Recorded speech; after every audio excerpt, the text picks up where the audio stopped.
Kang a été un pharaon, un méchant, un chef de guerre des voies spatiales et même, en de rares occasions, un héros. À travers toutes les chronologies, un fait semblait absolu. Le temps ne signifiait rien pour le conquérant. Mais, et si c'était un mensonge ?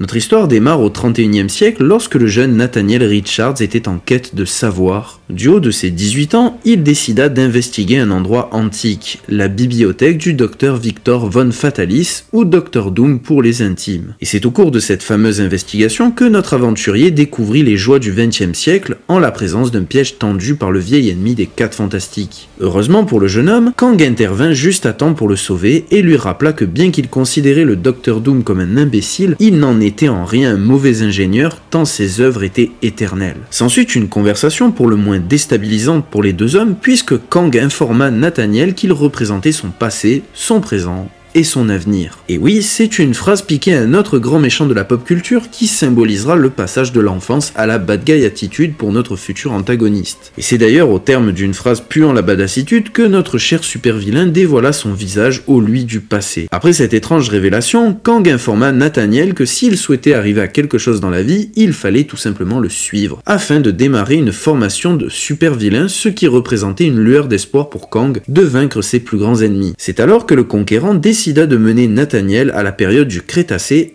et plus précisément à l'endroit où un astéroïde rentrera en collision avec la Terre un an plus tard. Après tout, quoi de mieux qu'un lieu symbolisant la fin du monde pour entraîner un futur génie du mal? Bref, c'est donc au cours de cette année d'entraînement que le jeune Nathaniel apprit auprès de lui-même à tirer, à réfléchir comme un grand stratège et même à tuer. Et c'est en parcourant son passé ou son futur selon le point de vue sur lequel on se pose que Kang apprit l'existence de Ravonna, qui n'est nulle autre que la femme du super vilain au scaphandre violet. D'ailleurs, pour rappel, Ravonna apparaît dans la série Loki, à voir si son rôle aura de l'importance dans l'avenir du MCU. C'est donc à la vue de la mort de sa dulcinée que Kang fera promettre à Nathaniel de ne jamais aimer, car l'amour représenterait sa plus grande faiblesse. Promesse que ne tiendra pas Nathaniel, puisque quelques pages plus tard, notre jeune super vilain aura un coup de foudre pour une autochtone qu'il sauvera de l'attaque d'un dinosaure. Plus tard, il rencontrera la tribu appartenant à cette jeune femme et prendra part aux festivités et à un rituel de marquage suite à son acte héroïque. Le chef de cette tribu dira au jeune homme que son histoire sera chantée par l'hymne du temps, qu'il est le conquérant mais aussi le conquis, et que son chemin brûlera de gloire et de douleur. Et c'est comme ça que Kang découvrit les joies d'être un héros, d'aimer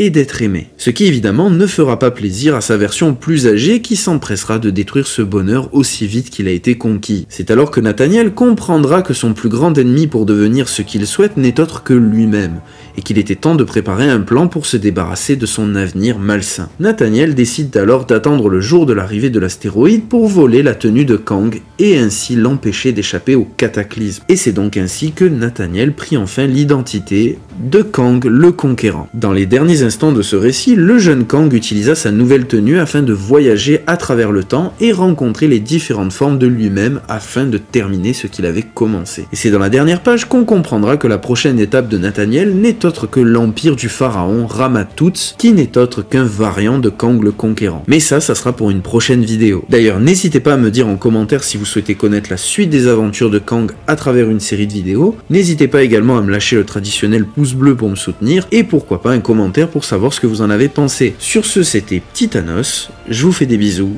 peace.